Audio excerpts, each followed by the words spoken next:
Welcome to Authentic Living with Roxanne, a place where we have conscious conversations about things that really matter in our lives.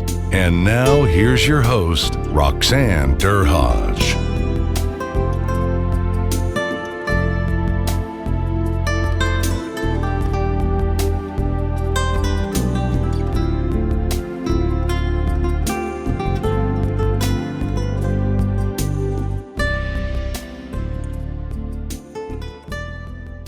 Hello, everyone. It's Roxanne Durhaj again with Authentic Living with Roxanne. Thanks for tuning in again today. Today, I have a colleague that I recently met, but I feel like I know quite well. We seem to have a real synergistic kind of meeting earlier. It was about a week ago. And so Betska has come to us with a space that I truly think you need to experience what I experienced. So Betska, thanks so much for coming on today. My pleasure. Thank you for having me. So Betska, I'm going to tell you a little bit about Betska, and I'm probably not going to do her bio, the service that you can, when you are able to read it, but I'll tell you a little bit about her. So Betska K-Burr is a developer of Science of Mind Kinetics. It's a coaching system, and it was developed, I guess, originally in 2019. And 2019 and 2020, she was named one of the top 100 global management consultants. She's accredited master coach, and with the IAP, CNM, and ACC and ICF. She has done a lot of amazing things. She's written multiple books and has been a Canadian bestseller to many books, including Creating Champions, Flying by the Seat of Your Pants. And other than that, on a personal end, which she enjoys an amazing life with her husband, John, and daughter, Tanya. And she loves gardening. We were just talking about that before we started to chat. I could probably learn a thing or two from you, Betska, there. She loves to hike and create healthy vegan food. Yum. And she has one weakness. There must be one. And it's just the best thing possible, which is dark chocolate. Right on. So Betska, obviously you have landed where you have landed for a reason. And I just kind of like you to kind of share that path and bring us up to speed where you created this amazing coaching system that I'd love to hear a little bit more about. And I'm sure a lot of the people listening would also like to hear the same. Wonderful. Let me just say, I'd like to tell my story because I think people will really relate to the story. And but before I do that, I just would like to share that mind kinetics is a system that finds the root cause of our cellular shutdown and then quickly opens the gate for cellular recovery. So in essence, we have between 50 and 100 trillion cells in our body. Some cells look after our kidneys, liver, eyesight, hearing, etc. And the majority of them look after our thoughts. A lot of people don't know that.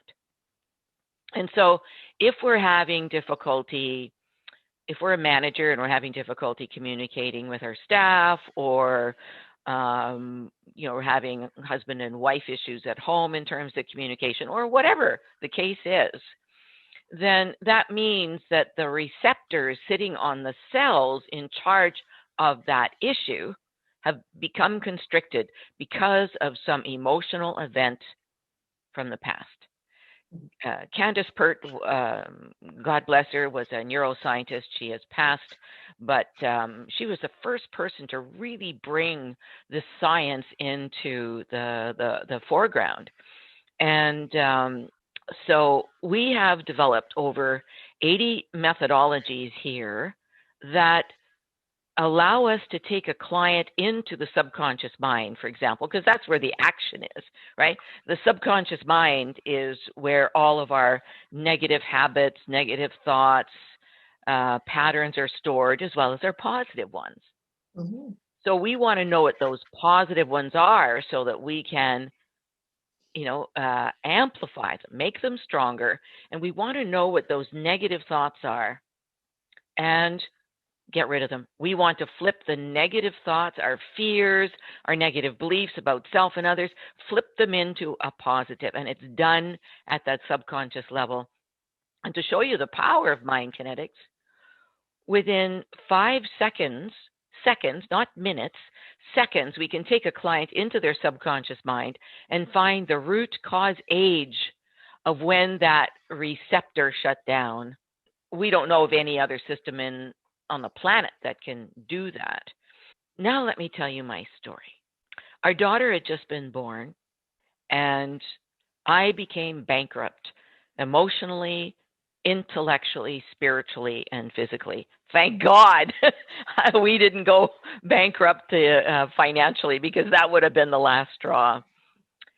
And I searched and I searched for someone to help me. Went to see my medical doctor several times. What was happening was my brain became fuzzy. And I'm a corporate executive by training, right? My brain became fuzzy and I got a lot of pain in my lower back. And I thought, what is this? I'm a healthy person. Why is this happening to me? So I went to see my family doctor, and she did all the tests known to humankind at the time. And she said, there's nothing wrong with you, Betska. I said, what do you mean there's nothing wrong with me? My brain is fuzzy. I can't think properly. And my lower back, I could barely get out of a chair, Roxanne. The pain was so great. I felt like a 90-year-old grandmother, And so I said, okay, if there's nothing wrong with me physically, then what else do I do? I don't know. Yeah. And she said, well, I'll give you some tranquilizers. That's what they called antidepressants in those days. I said, heavens, no, I'm not going to take any of that stuff. My brain's already fried. You want to fry it some more? So, not helping you out in the right direction. No. And she recommended a therapist. She found a therapist who would help me maybe with some of this stuff. She said it was not depression. She didn't think it was postpartum depression or anything. There was something else going on. So the therapist didn't feel right to me, just for whatever reason. You know how you have an affinity with some people and other people you don't. With this one, no, didn't work. And so I went out on my own to find solutions.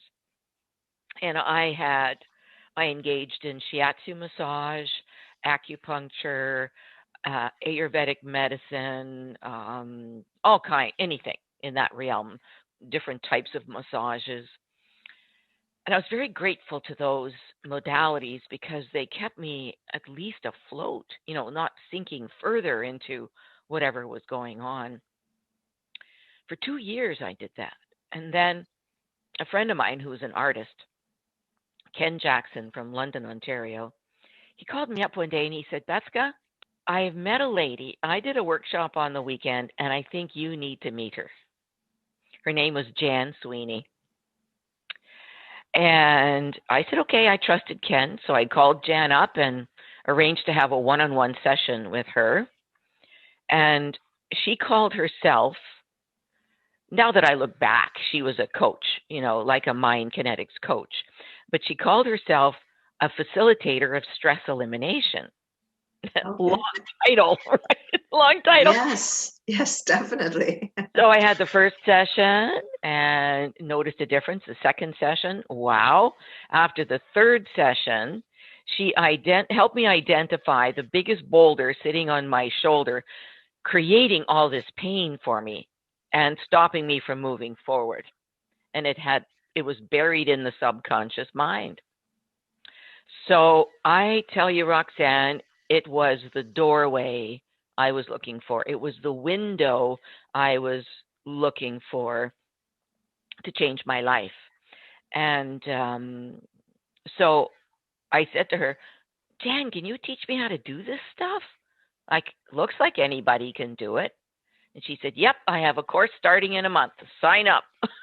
So I signed up, and she taught me and us 2 or 3 simple subconscious tools.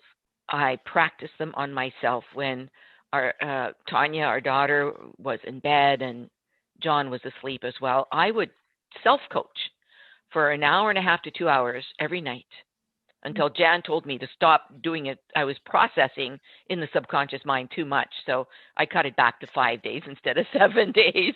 But the stuff that I found buried, you see, I was abused as a child, right? I had sexual abuse from a couple of men, including the village priest, believe it or not. I also had emotional and spiritual abuse from family members and from corporate leaders who were men. And so all of that was raising its ugly head.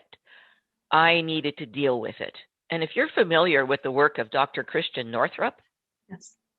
amazing woman, right? MD, she said in one of her first books that if we don't get rid of a lot of these negative thoughts we have about ourselves and others, if any trauma that has happened to us in our lifetime, for women, our menopause is going to be a living hell, right? Yeah. And then, of course, now I know it applies to men as well, right? Andropause, is that what it's called in men? Yeah. Oh, is that what it is? There you go. Yes, there's a term for it because they say that they often thought that men weren't going through it, but in fact there is a shift.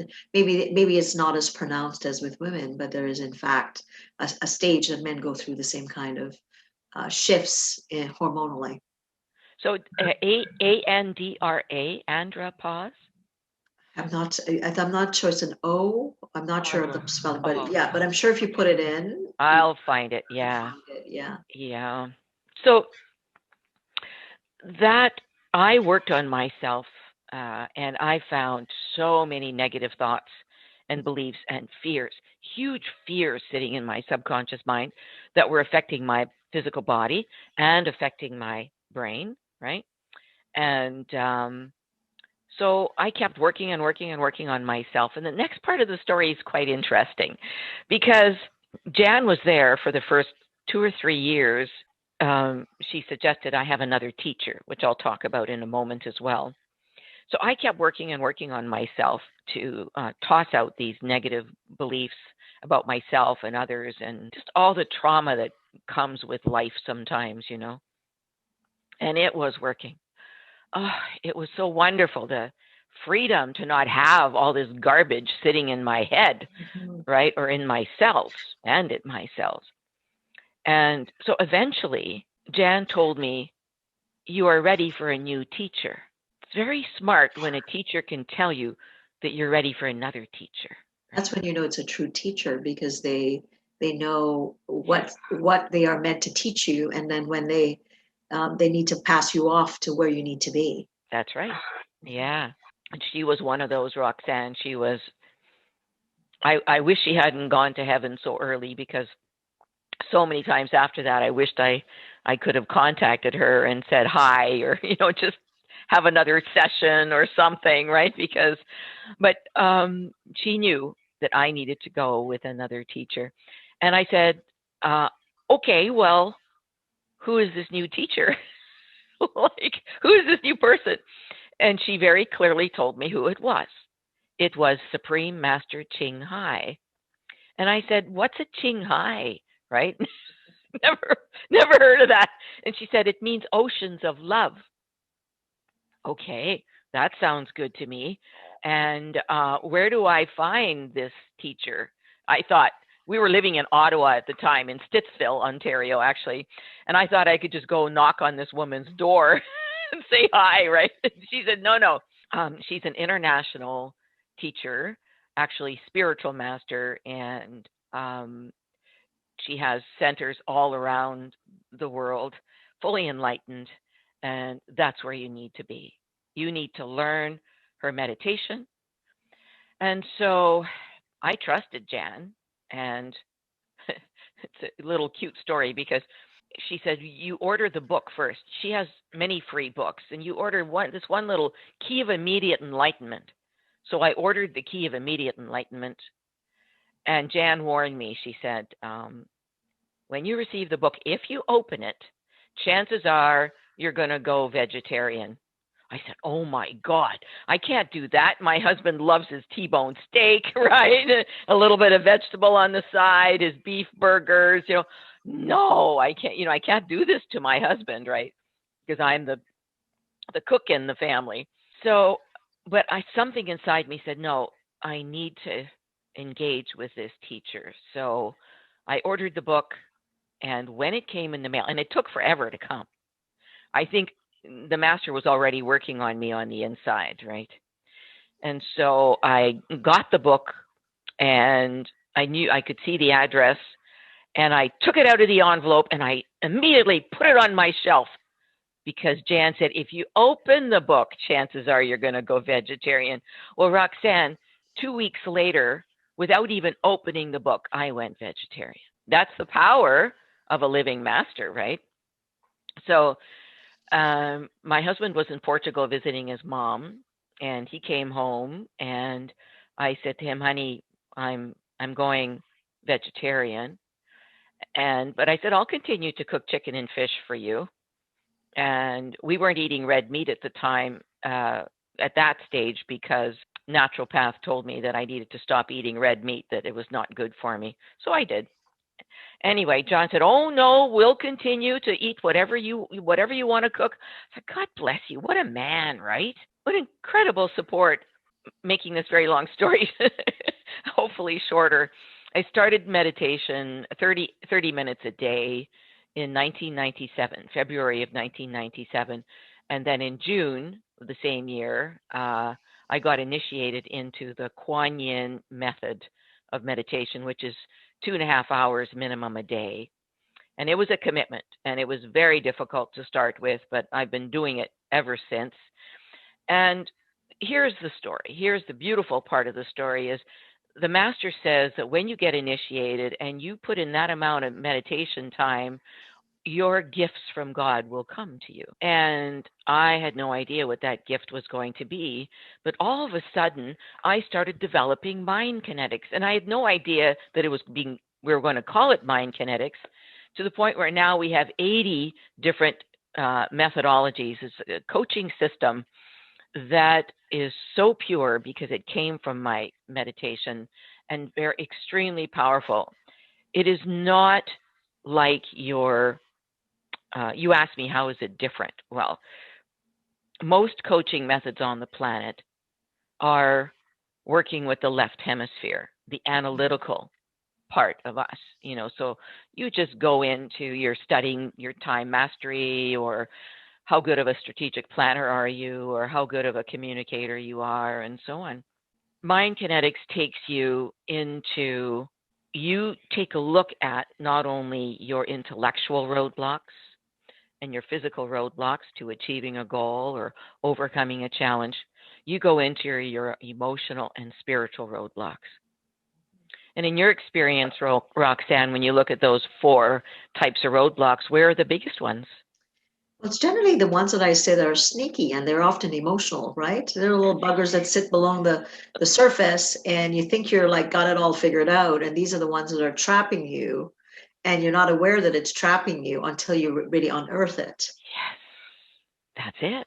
Mm-hmm. And because they are buried, and then of course we have many people who they have buried all of their fears and beliefs and so on in the subconscious mind. They don't even know they exist. Mm-hmm. And then in terms of emotions, they have difficulty even expressing emotions. Mm-hmm. And it's not just men. We say that men have difficulty. Many left brain women have difficulty expressing emotions. So when we coach, we have a feelings chart, and it has 50 unconstructive feelings and 50 constructive or positive feelings, mm-hmm. so that the client gets a chance to look at both sides, and they suddenly have a vocabulary for feelings, right? Mm-hmm. If feelings were ignored in the family when they were growing up, or feelings are ignored in the workplace, then it's very valuable for them to work with someone like you or me or any of our coaches to unleash that, because I think we started the conversation before the recording went on, that when you bury these emotions, they can cause disease. Like cancer, we know, is an emotional disease. And they say that the primary emotion associated with it is anger.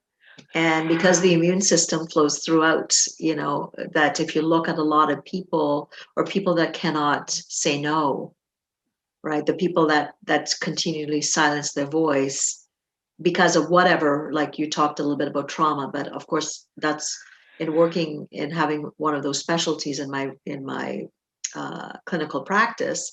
That was oftentimes what happened because of course the child under 5 potentially, is still developing and then learning that their voice is not valuable.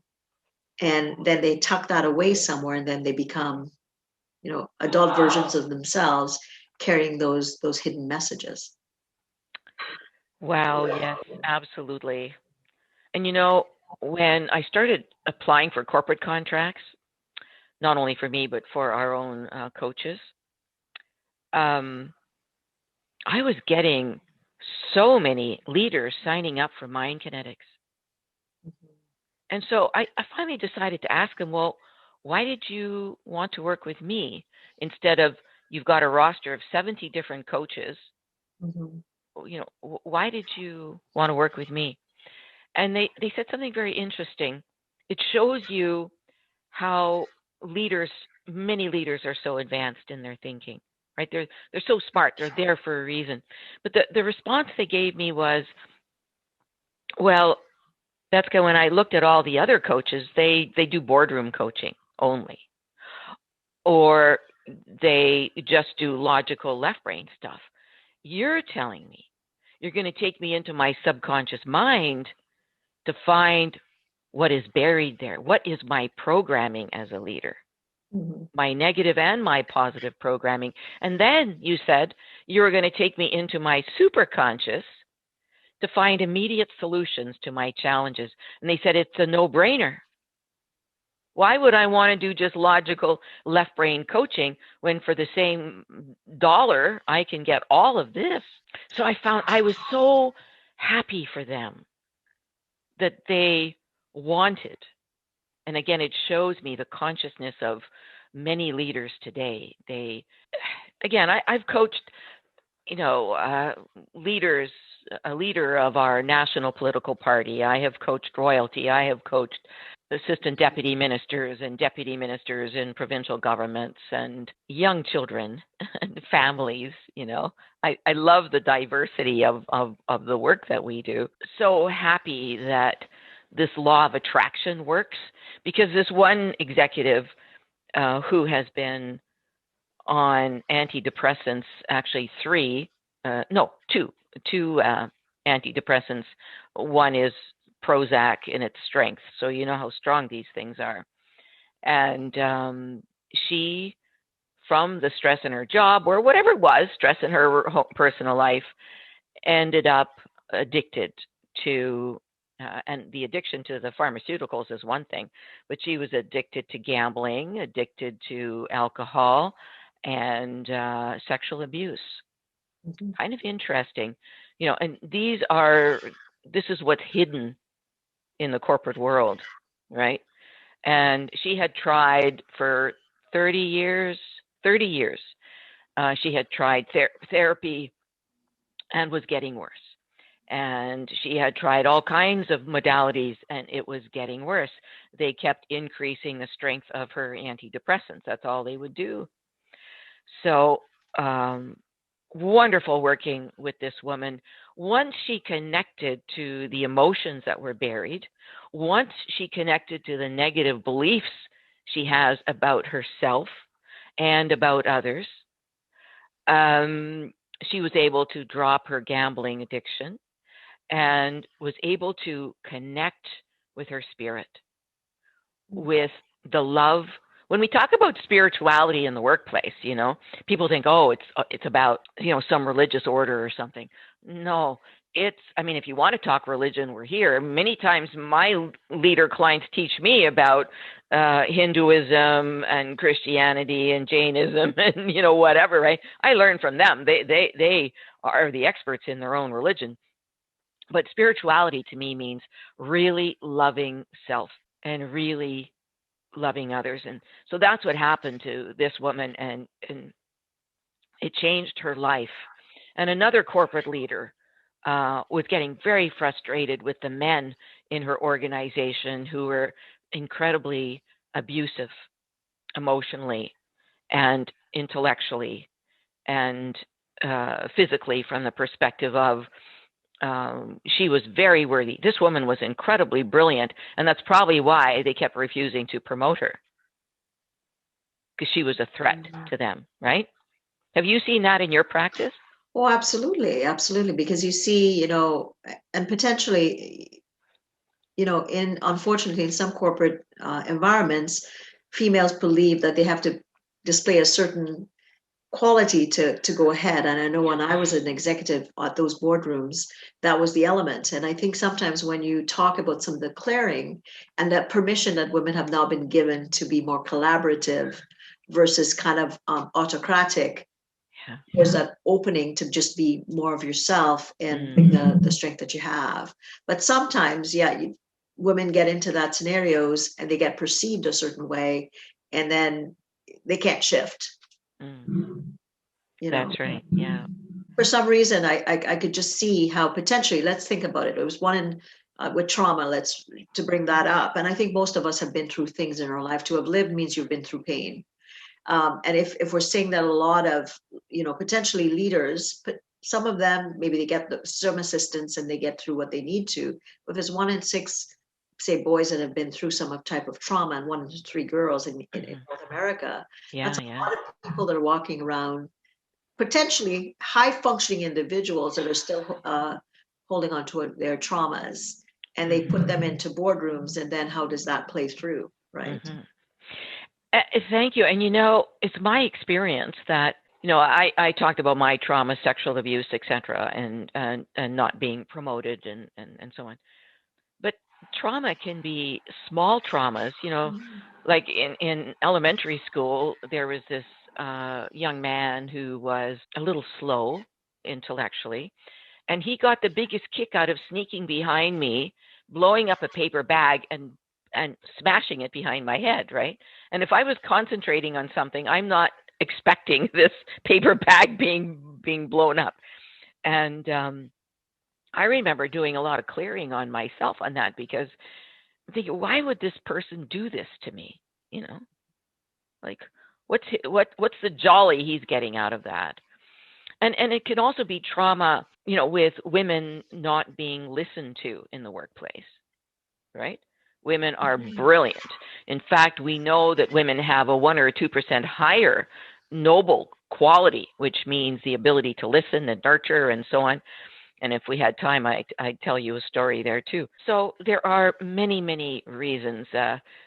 Maybe the father and mother, like my father, refused to let me complete university because he said, Ukrainian girls just get married and have kids.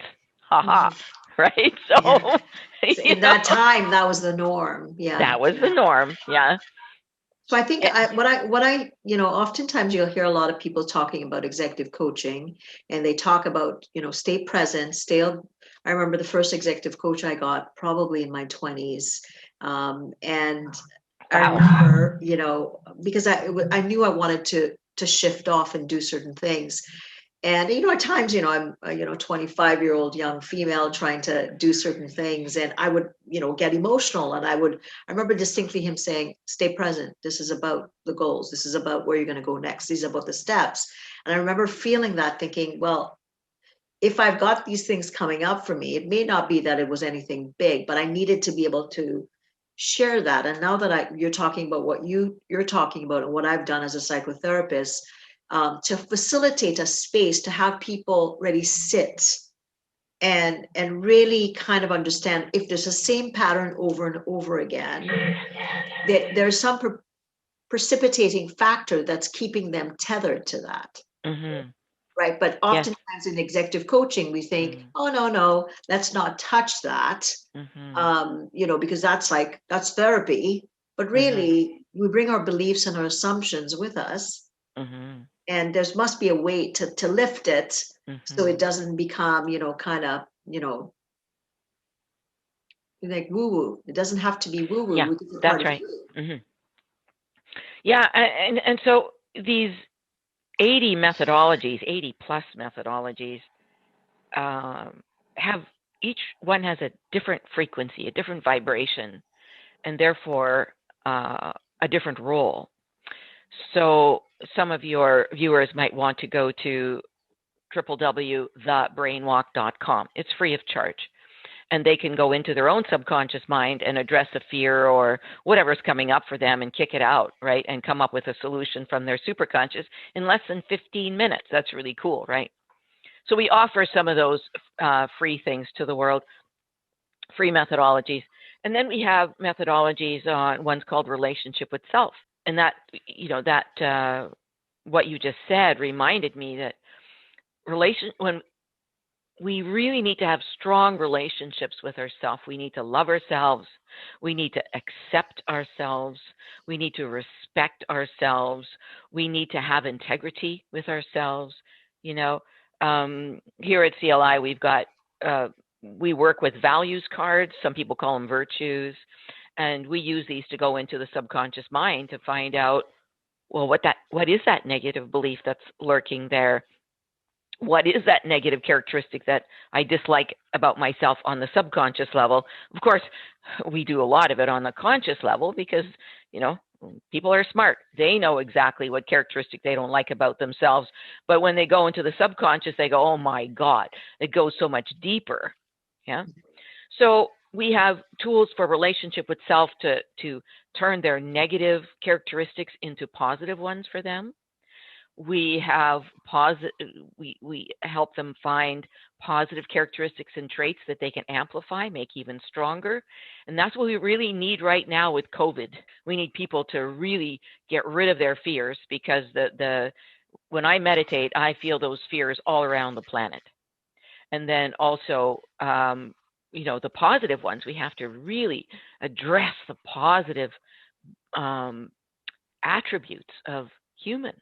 Because when we were watching the Oscars last night, this woman who got an award, she said, "We are no longer humans." I was shocked by her statement. And I thought to myself, she's probably right in many ways, right? Because we've lost that loving, compassionate piece of us. We see it. I mean, look at with what's happening with India. We've got 3 countries who are sending oxygen and support and everything over to India right now, and that's awesome. But we got into this mess for a reason, because of our negative beliefs about self and others, right? So we have relationship with self. We have relationship with others, which is a separate tool. And that methodology helps us to, this is really good for corporate, because when you dislike someone, wow, the wall is right there, right? It's preventing you from even working with this person. And it could be an employee, it could be your boss, it could be a colleague, whatever. So this is a brilliant methodology that helps us identify the negative traits about someone, and we find the mirror. Have you ever worked with the mirror law, Roxanne? Well, I mean, you mean the actual technique where you look into a mirror, or no? Where the law, universal law of the mirror, that what you see in others is a reflection of what you see in yourself. Yes. Well, I mean, I probably have a different technical term for it, but we do, obviously, if there's projection onto something, let's say I don't like the fact that I'm impatient. And I meet you, Betska, which and I perceive some quality of you as being pushing me along. I'm going to project that onto you and react to you because it's something I don't like in myself. Yes, exactly. Yeah. So we work with those types of characteristics so that the person can see that the person who's pushing their buttons is actually a gift to them. It's nature's way, God's way of saying, okay, you can't see that characteristic in yourself, so I'm through the law of attraction, I'm going to bring someone into your life to show you what's in you that you could benefit from changing, right?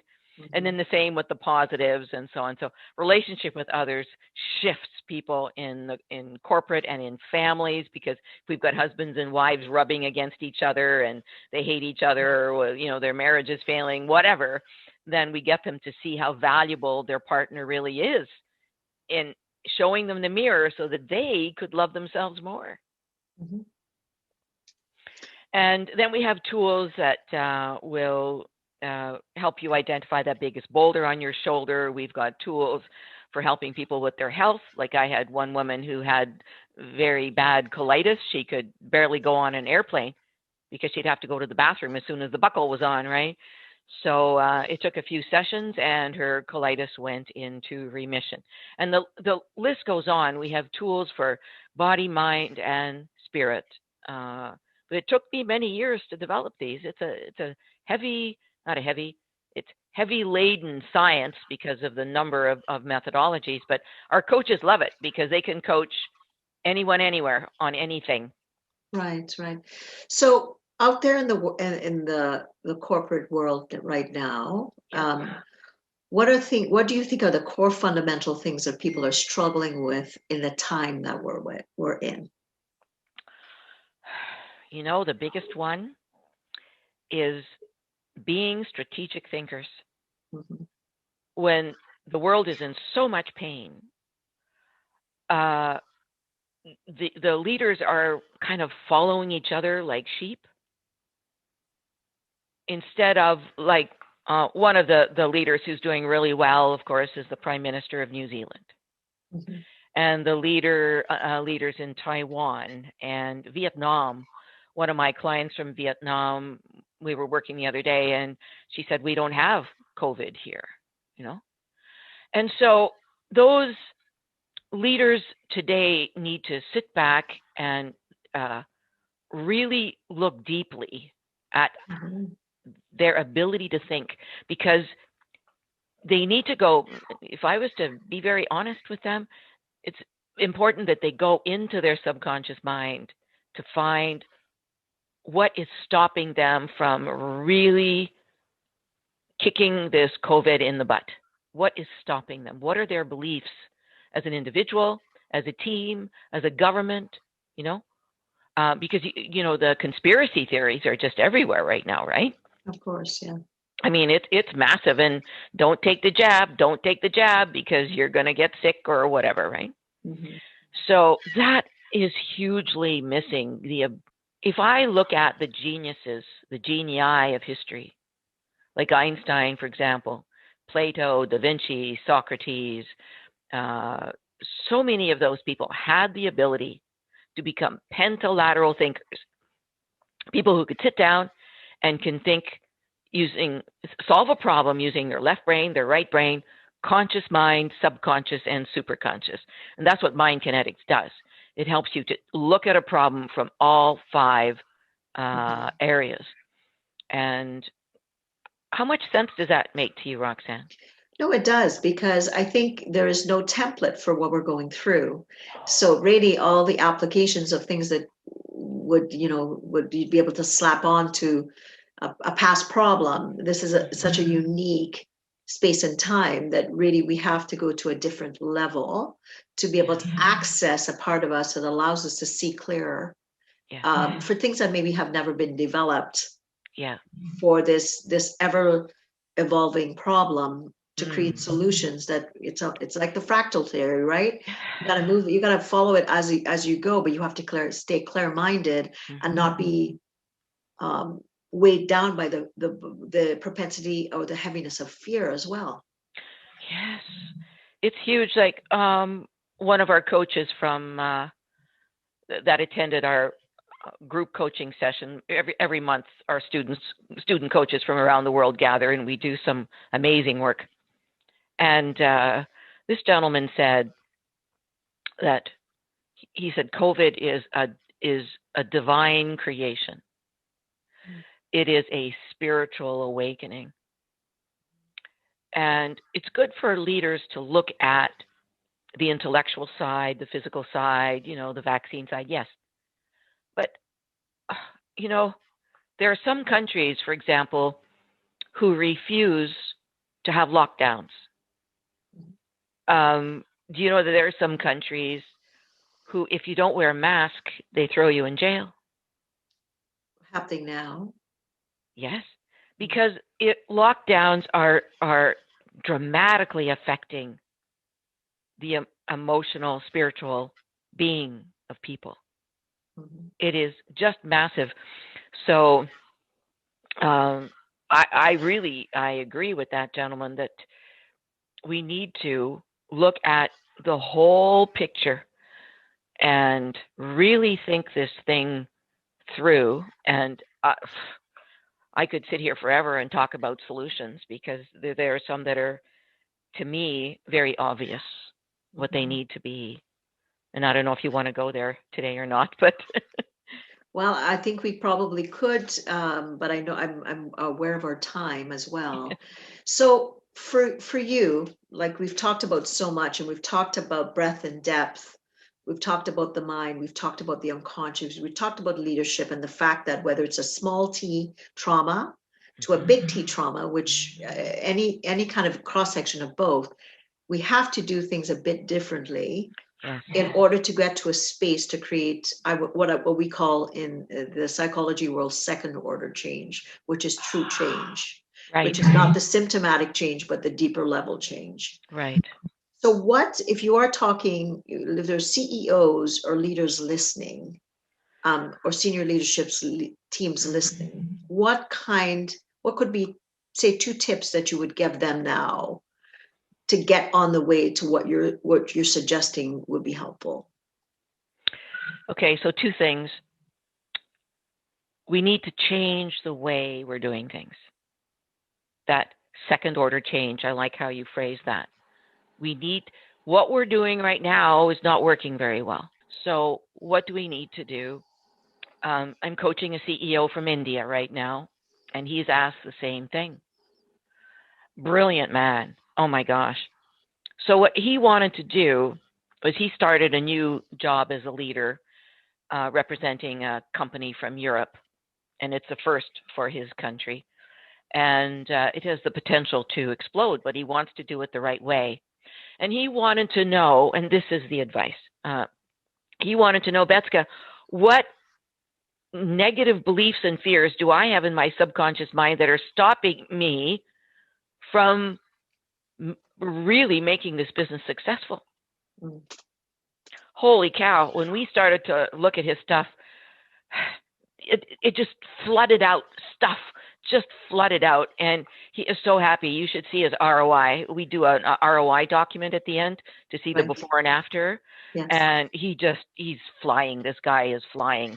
So that's number 1. Leaders today, if you're listening, I invite you to engage with a mind kinetics coach, or like me, or many people on our team, so that they can quickly help you identify your fears in your subconscious mind, identify your negative beliefs that you don't even know exist.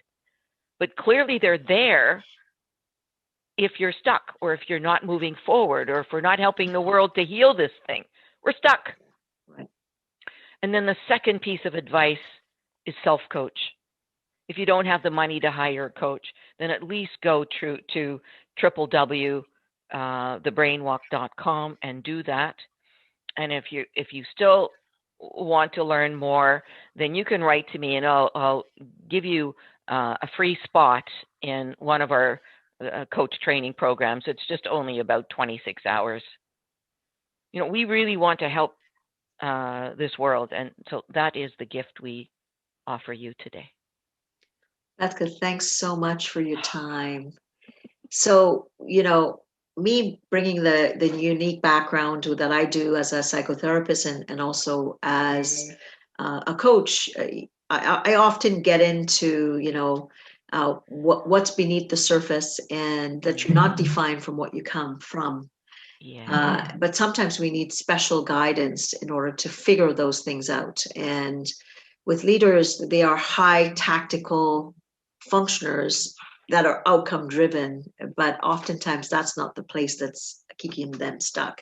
It's what's unknown. So my challenge to you is to go out and think, what is blocking me? And if it's not conscious and I'm struggling to get to the unconscious, what is it that I'm going to do to create that space? So again, Betska, thanks so much for your time, for everyone listening. Reach out if you're wanting more information on authentic leadership for yourself or your teams, and all the information on Betska's call to action will be in the show notes. Thanks for tuning in to Authentic Living with Roxanne, creating the space for positive, healthy change. Roxanne is a keynote speaker, psychotherapist, and coach. To work with Roxanne, visit roxannederhage.com/blueprint. We'll see you next time on Authentic Living with Roxanne.